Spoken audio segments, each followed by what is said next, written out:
साथ बदलते भारत की शान।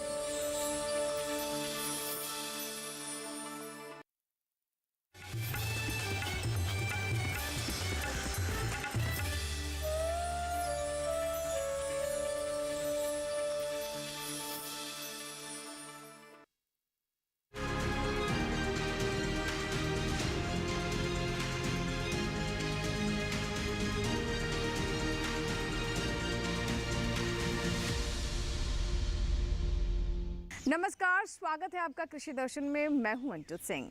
कृषि दर्शन आप किसान भाई बहनों के लिए एक ऐसा कार्यक्रम है जिसके माध्यम से हम आप तक पहुंचाते हैं कृषि जगत से संबंधित तमाम नई जानकारियां।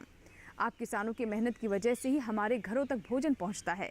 इसलिए हमारा भी प्रयास होता है कि कृषि जगत से जुड़ी हुई तमाम जानकारियां आप तक उचित समय पर पहुंचे, ताकि आप नई तकनीक और योजनाओं का लाभ लेकर अपनी आय में वृद्धि कर सकें। कार्यक्रम में सबसे पहले हम बात करेंगे विज्ञान और किसान की, उसके बाद नजर डालेंगे कृषि स्टार्टअप पर और अंत में देखेंगे फार्मिंग इंडिया। तो चलिए शुरुआत करते हैं आज के कृषि दर्शन की। कृषि दर्शन में सबसे पहले नजर विज्ञान और किसान पर।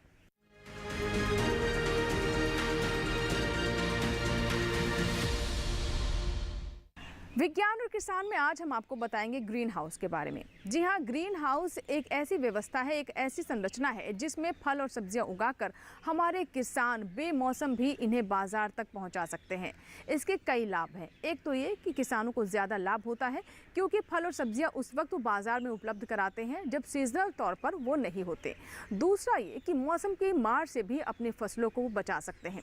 तो आइए देखते हैं कैसे आप ग्रीन हाउस बना सकते हैं और इसके किस तरह से लाभ उठाए जा सकते हैं। हमारे देश में टमाटर की मांग साल भर बनी रहती है।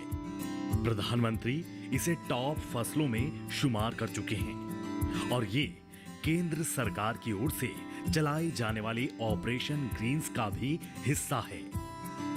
ज्यादा मांग की वजह से ही इसकी खेती आर्थिक रूप से काफी सुरक्षित मानी जाती है। यानी टमाटर कमाई वाली फसल है, लेकिन ज्यादा धूप, तेज हवा, अत्यधिक बारिश, ओले या मौसम दूसरे हमले इस फसल को भारी नुकसान पहुंचा सकते हैं। इसके अलावा टमाटर में कीटों और बीमारियों का भी खतरा बना रहता है। इसकी वजह से किसानों को फसल में कीटनाशकों और दवाओं का इस्तेमाल करना पड़ जाता है। इससे न सिर्फ लागत बढ़ जाती है, बल्कि गुणवत्ता पर भी असर पड़ता है, जो महंगी फसलों के लिए सुरक्षित वातावरण प्रदान करते हैं और उन्हें मौसम की मार से बचाता है। टमाटर की खेती के लिए हल्की बलुई या दोमट मिट्टी अच्छी मानी जाती है। पॉली हाउस के अंदर खेत तैयार करने में ज्यादा मशक्कत नहीं करनी पड़ती। पौधों को रस्सी से बांधकर सहारा देना चाहिए। बसंत और गर्मियों के दिनों में 4 से 6 दिनों के अंतराल पर सिंचाई करनी है। आम मौसम में हर 10 दिन पर पानी दे सकते हैं। वैसे बेहतर होगा कि पॉली हाउस में टपक सिंचाई का इंतजाम करें। इससे न सिर्फ पानी की बचत होगी, बल्कि लागत भी कम आएगी। पॉली हाउस चूंकि बंद संरचना है, इसलिए बारिश होने पर जल भराव की समस्या नहीं आती। टमाटर में रोपाई के पहले 4 हफ्तों के दौरान निराई गुड़ाई की जरूरत होती है। पॉली हाउस में चूंकि वातावरण नियंत्रित होता है, इसलिए पैदावार भी खुले खेत के मुकाबले कहीं ज्यादा होती है। इसके अलावा आप साल भर टमाटर की फसल ले सकते हैं। कई विशेषज्ञों का मानना है कि पॉली हाउस सामान्य खेती के मुकाबले 4 गुना ज्यादा मुनाफा दिला सकता है।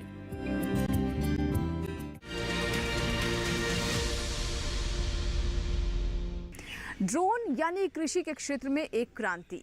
जी हाँ, आज का समय नई तकनीक का समय है और ऐसे में हमारे किसान कृषि में ड्रोन का इस्तेमाल कर श्रम में कमी कर सकते हैं, लागत घटा सकते हैं और इसके अलावा वो प्रगति की राह पर और तेज़ी से बढ़ सकते हैं। ड्रोन का किस तरह से इस्तेमाल कर सकते हैं और क्यों हम कह रहे हैं कि कृषि के क्षेत्र में ड्रोन से एक तरह की क्रांति आ रही है, आइए जानते हैं।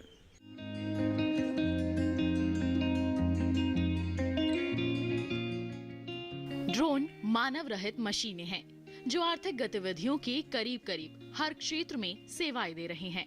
खनन हो, इंफ्रास्ट्रक्चर हो, सर्विलांस हो, ऊर्जा हो, यातायात हो, जमीन की पैमाइश हो, रक्षा हो, कानून व्यवस्था हो या इसी तरह का कोई और काम, ड्रोन जहां भी हैं, महत्वपूर्ण भूमिका में हैं।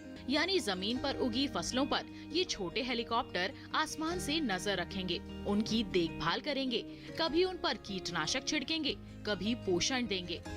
खेती में ड्रोन के इस्तेमाल से न सिर्फ किसानों का काम आसान होगा, बल्कि लागत में भी कमी आएगी, क्योंकि एक अकेला ड्रोन एक दिन में 20 से 25 एकड़ जमीन को कवर कर सकता है। जरा सोचिए, इतनी ज्यादा जमीन पर कीटनाशक या पोषक तत्व छिड़कने के लिए कितने मजदूरों की जरूरत होगी।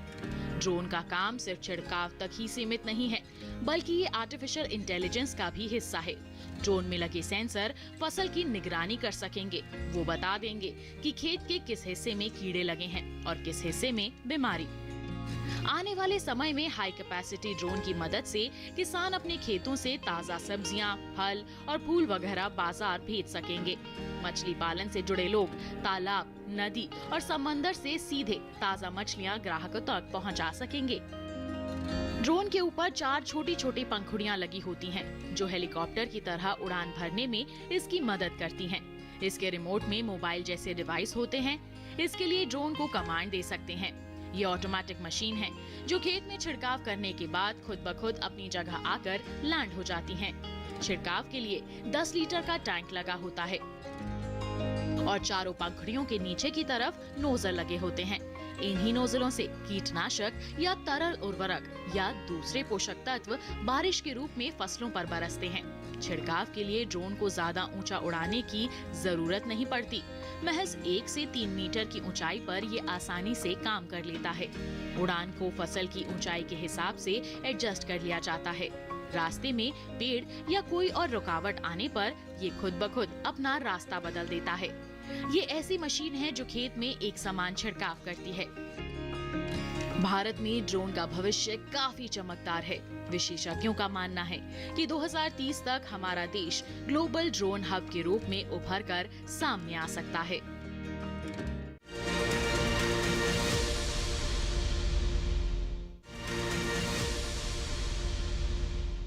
इसी के साथ ही कृषि दर्शन में यहाँ वक्त हुआ एक छोटे से ब्रेक का। ब्रेक के बाद जब वापस आएंगे तो बात करेंगे कृषि स्टार्टअप की। कहीं मत जाइएगा, देखते रहें कृषि दर्शन।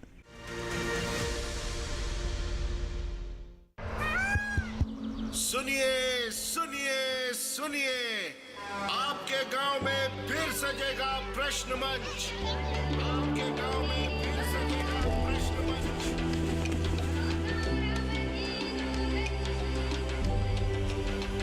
मिट्टी, मौसम, बीज, फसल, किसान को मिलेगी यहाँ हर सरकारी स्कीम की जानकारी। जो करके आएगा पूरी तैयारी, प्रश्न का उत्तर देकर बनेगा इनामधारी। मंच है तैयार, प्रश्न है तैयार, और आप? मैं भी हूँ तैयार। मैं हूँ तैयार। हाँ, मैं भी हूँ तैयार। मैं भी तैयार हूँ। किसान प्रश्न मंच में आपका स्वागत। किसान प्रश्न मंच सीजन 2 हर रविवार रात 8:30 बजे डीडी किसान पर।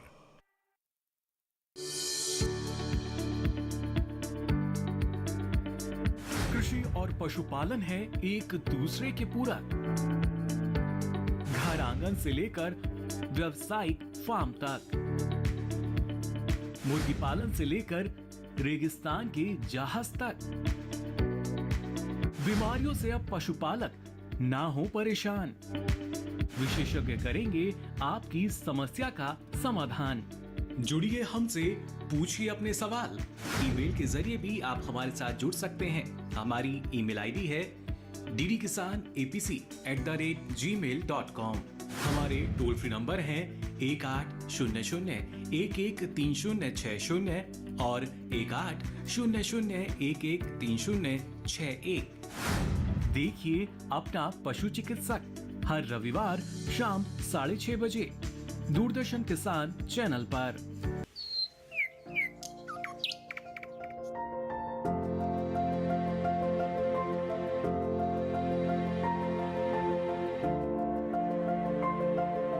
कहाँ होगी बारिश,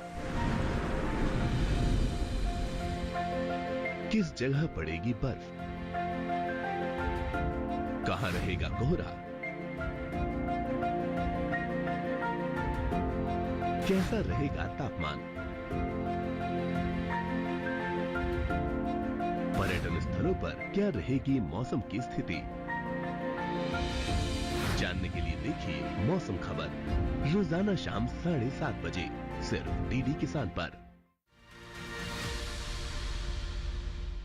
ब्रेक के बाद एक बार फिर आपका स्वागत है। आइए हम नजर डालते हैं कृषि स्टार्टअप पर।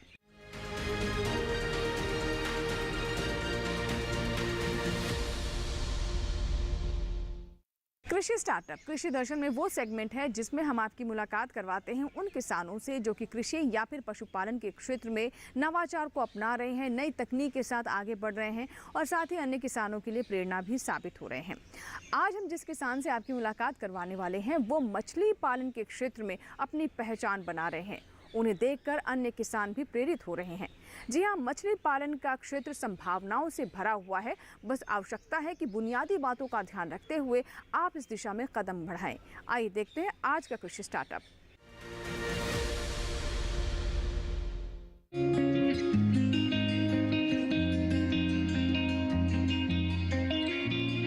मछली पालने के लिए ऐसे तालाब की जरूरत होती है जिसमें कम से कम 6 महीने पानी उपलब्ध रहे और गर्मी के दिनों में भी कम से कम 5 फीट पानी भरा रहता हो। अगर ऐसा तालाब नहीं है तो अगल बगल से पानी की व्यवस्था करनी होगी। आप चाहें तो नया तालाब खुदवा सकते हैं। नए तालाब के लिए निचली जगह का चुनाव करें, ऐसी जगह जहां पानी ज्यादा समय तक रुकता हो। दोमट मिट्टी ज्यादा समय तक पानी रोकने वाली होती है।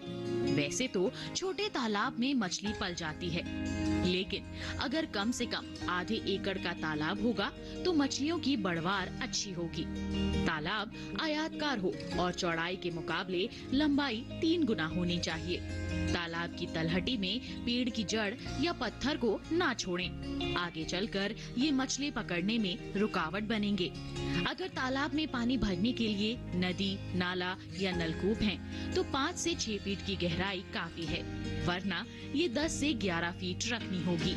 मछली का बीज छोड़ने से 8 से 10 दिन पहले तालाब में गोबर और चूना डालना है। इससे मछलियों के लिए प्राकृतिक भोजन तैयार हो जाएगा। 1 हेक्टेयर के लिए 40 क्विंटल सड़े गोबर की जरूरत होती है। इसे एक साथ नहीं बल्कि हर माह थोड़ा थोड़ा करके डालते रहना है। शुरू में 8 क्विंटल, इसके बाद हर माह 4-4 क्विंटल। तालाब में चूना डालना बहुत जरूरी है, खास तौर से ऐसी जगहों पर जहां की मिट्टी अम्लीय है। महीन पाउडर चूना तब देना है जब तालाब सूख गया हो और सभी बेकार मछलियों को उससे निकाल लिया गया हो। तालाब में रासायनिक खाद भी देना जरूरी है। इसके लिए 80 kilo DAP, 50 kilo muriate of potash प्रति एकड़ की दर से डालें। इसे भी एक बार में नहीं देना है, बल्कि हर माह थोड़ा थोड़ा करके देते रहना है। अगर आपके तालाब में सड़े गले पत्ते या इसी तरह की दूसरी चीजें आती हैं, तो फिर गोबर की मात्रा कम की जा सकती है। अब सवाल उठता है कि तालाब में किस तरह की मछलियां पालनी हैं। वैज्ञानिक खोज के बाद ये बात सामने आई है कि अगर 6 किस्मों की मछलियां एक साथ पाली जाएं, तो पैदावार ज्यादा होती है। इन 6 किस्मों में शामिल हैं कतला, मृगल, रोहू, सिल्वर कॉप, ग्रास कॉप और कॉमन कॉप। इन किस्मों को पालने से सभी तरह के भोजन का सही से उपयोग हो जाता है। वैसे भी इन मछलियों की आपस में दोस्ती होती है और बड़ी मछलियां छोटे बच्चों को नहीं खाती। तालाब में जगह सीमित होती है, इसलिए बहुत ज्यादा मछलियों का बीज डालने का कोई फायदा नहीं है।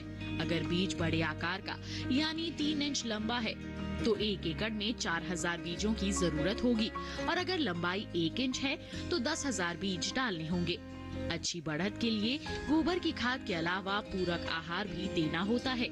इसके लिए सरसों की खली और धान का कूड़ा समान मात्रा में मिलाकर सुबह शाम डालते रहें। बीज डालने के बाद हर महीने जाल डालकर मछली की बढ़वार को देखते रहें। अगर किसी तरह की बीमारी, दाग या घाव नजर आए तो विशेषज्ञ की सलाह जरूर लें। सुबह सूरज निकलने से पहले अगर मछली पानी के बाहर कूदें या हवा में मुंह खोलकर सांस लेने की कोशिश करें तो समझ लें कि पानी में ऑक्सीजन की कमी है। पानी को बांस से पीटें, कुछ चूना पाउडर डाल दें या फव्वारा की तरह पानी को फेंकें। इससे पानी के ऑक्सीजन स्तर में सुधार आ जाएगा। पानी का रंग गहरा हरा होने पर पूरक आहार और खाद देना बंद कर दें। हरा रंग हल्का पड़ जाए तो पूरक आहार फिर से शुरू कर दें। अगर मछली पानी की सतह पर समूह बनाकर घूमे तो समझ लें कि वो भोजन तलाश रही है। ऐसे में पूरक आहार बढ़ा दें। अगर मछली अकेले घूम रही है तो इसका मतलब है कि वो बीमार है। तालाब से सभी मछलियों को एक साथ नहीं निकालना है, बल्कि थोड़ी थोड़ी करके पकड़ना है। इससे उत्पादन ज्यादा होगा। इस तरह 1 एकड़ तालाब से साल भर में 15 क्विंटल मछलियों का उत्पादन आसानी से किया जा सकता है।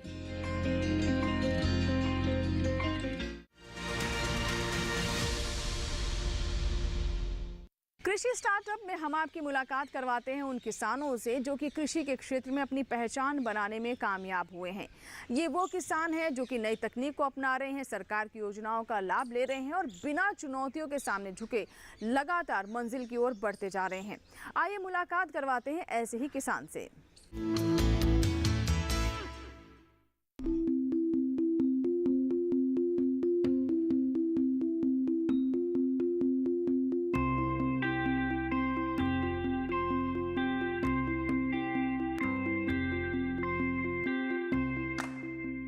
मधुमक्खी पालन करने से किसानों के लाभ का दायरा बढ़ रहा है।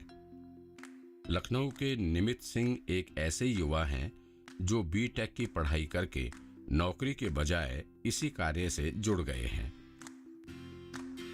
और एक सफल मधुमक्खी पालक हैं जो इस व्यवसाय को परंपरागत से आधुनिकता में ढालकर सामान्य मधुमक्खी पालन की तुलना में कई गुना आमदनी ले रहे हैं। जिनके पास आज के समय में 1200 मधु बक्से तो हैं ही, साथ ही वो मधुमक्खी पालन से जुड़े आधुनिक उपकरणों से सुसज्जित लैब भी चलाते हैं। इन बक्सों को लेकर ऐसे इलाके में स्थानांतरण करना पड़ता है जहां मधुमक्खियों को परागकण मिल सके, यानी उन्हें फूल मुहैया हो सके, जिस पर उनका जीवन चक्र चलता है। साथ ही कम मात्रा में सही शहद भी प्राप्त होता रहता है। खुद से जुड़े मधुमक्खी पालकों के लिए और खुद अपने शहद की अच्छी रिटेल मार्केटिंग के लिए निमित ने खुद शहद पैकिंग की आधुनिक यूनिट लगा रखी है और इस आधुनिक यूनिट में तैयार होते हैं शहद से जुड़े कई तरह के उत्पाद, जिसके लिए कई आधुनिक मशीनें लगा रखी हैं। जिसके शहद के बारे में एवं इन मशीनों और उनके काम के बारे में निमित सिंह एक एक करके बताएंगे। दरअसल बड़े पैमाने पर शहद निकालने के बाद निमित को थोक में उतनी अच्छी प्राइस नहीं मिल पाती, इसलिए वो खुद के लैब में शहद की गुणवत्ता और इसमें मौजूद तत्वों की मात्रा वगैरह की जांच करते हैं। इसमें वैल्यू एडिशन कर 16 तरह के उत्पाद बनाते हैं और इसकी पैकिंग कर खुदरा बाजार में बेचते हैं। वो बताते हैं कि एक मधु बक्से से उन्हें लगभग 10,000 की कमाई हो जाती है। मैं जो मोम निकलता है उसका उत्पाद बनाता हूँ, जो पराग निकलता है उसको बेचता हूँ, परपुलिस निकलता है उसको बेचता हूँ, शहद को खुद में बाजार में बेचता हूँ। तो जो मेरी मार्जिन है, प्रॉफिट मार्जिन एक तरह से कह लीजिए 4 टाइम बढ़ जाती है। निमित अपने 1200 बक्सों से साल भर में लगभग 12 लाख की कमाई करते हैं। इसमें शहद के अलावा मोम और रॉयल जेली जैसे बाय प्रोडक्ट भी शामिल है। मोम जो हमारा निकलता है उससे बनाते हैं हम मोमबत्ती। मोमबत्ती से हम के बाद जो मोम बचता है उससे हम साबुन बना लेते हैं। फिर मोम से हम क्रीम बनाते हैं। तो ये 3 उत्पाद हमारे केवल मोम के हो गए। उसके बाद हमारा दूसरा बाय प्रोडक्ट निकलता है पोलन। पोलन को हमारे पास ड्रायर है हमारे लेबोरेटरी में, तो ड्रायर में हम पोलन को सुखा के उसका मॉइस्चर कंटेंट कम करके उसको बाजार में हाईली रिच प्रोटीन डाइट की तरह हम उसको बेच सकते हैं। इस आधुनिक लैब में पहले ड्रम में शहद को स्टोर किया जाता है, फिर सीमित मात्रा की पैकिंग के लिए मशीन है। वैसे ड्रम से सीधे भी बोतल भरी जा सकती है। फिर डब्बों की कैंपिंग के लिए स्क्रू पंच मशीन की मदद लेते हैं। इससे पहले फील्ड से आए शहद में मौजूद तत्वों की मात्रा स्पेक्ट्रोफोटोमीटर से पता कर सैंपलिंग करते हैं। साथ ही पीएच मीटर से ये भी तय किया जाता है कि शहद किस फसल या फूल का है। छोटे छोटे मशीनें लाइक स्पेक्ट्रोफोटोमीटर, रेफ्रेक्टोमीटर मैं खुद अपने रख लिया और मैं उस पर खुद ही टेस्टिंग करने लगा। निमित सिंह मधुमक्खी पालन से कैसे अधिक से अधिक आमदनी ली जाए, इसके लिए वो इसके नए नए उत्पाद बनाने पर जोर देते हैं। आजकल बड़े बड़े होटलों में कॉम्ब हनी का प्रचलन बढ़ा है। कॉम्ब हनी को खाते समय ऐसा फील होता है जैसे च्युइंगम खा रहे हैं, जो हमारे दांतों का भी ख्याल रखता है। कॉम्ब हनी एक तरह से देखा जाए तो जो हमारा छत्ता होता है मधुमक्खी द्वारा बनाया हुआ, उसमें पूर्णतः मधुमक्खी पूरा शहद भरती है, और भरने के बाद जब उस पर पूर्णतः एक मोम की परत जम जाती है तो उससे हम कॉम्ब हनी बोलते हैं। अब उसको हमें एक शेप देना होता है, या तो पूरा फ्रेम दें, फुल फ्रेम बोलें, या हाफ फ्रेम बोलें, या तो हम एक छोटा सा बॉक्स आता है उसको भी लगा सकते हैं। ये निकलने के बाद जब हम बक्से में शहद तैयार हो जाता है, उसको हम मशीन द्वारा शहद निकालते नहीं हैं।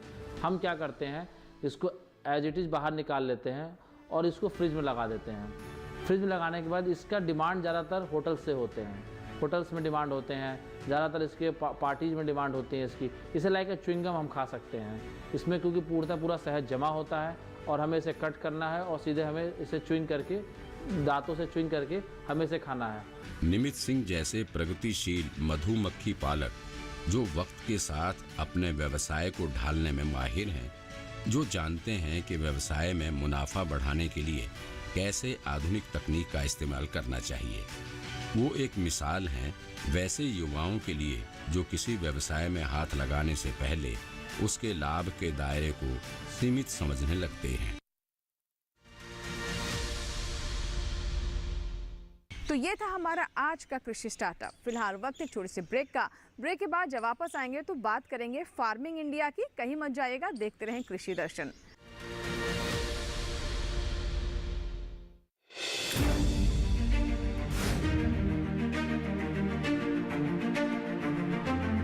फसलों के भाव से लेकर उनकी आवक तक, पैदावार से लेकर बुआई के क्षेत्रफल तक, आयात से लेकर निर्यात तक, घरेलू से लेकर वैश्विक बाजार तक,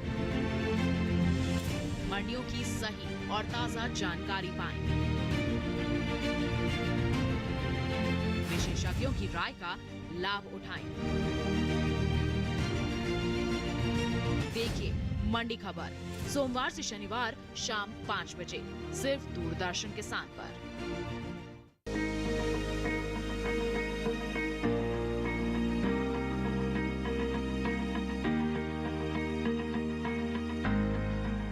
घर के बगिया में छिपा है सेहत का खजाना। टेरेस गार्डनिंग से बनेगा घर ब्यूटीफुल और हेल्दी। क्यों ना गार्डन में उगाएं अपने फल फूल और सब्जियां, जिससे सेहत भी बने और छत की बगिया भी खिली खिली रहे। देखिए छत पर बागवानी शनिवार सुबह 9 बजे सिर्फ दूरदर्शन किसान पर।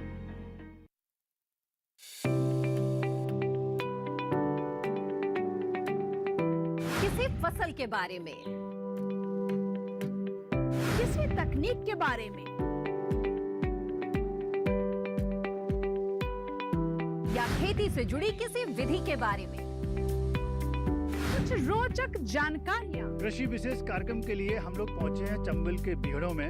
ये मुरैना जिले का एक क्षेत्र है जहां पर गुग्गल और सतावर की खेती होती है। कारोबार के किस्से, कुछ कामयाबी की दास्तानें। देखिए हर गुरुवार और शनिवार शाम 7 बजे आपका अपना कार्यक्रम कृषि विशेष सिर्फ दूरदर्शन किसान चैनल पर। कार्यक्रम कृषि विशेष हर गुरुवार और शनिवार शाम 7 बजे सिर्फ दूरदर्शन किसान चैनल पर।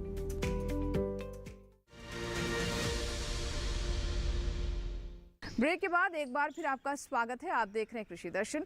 आइए हम नजर डालते हैं फार्मिंग इंडिया पर।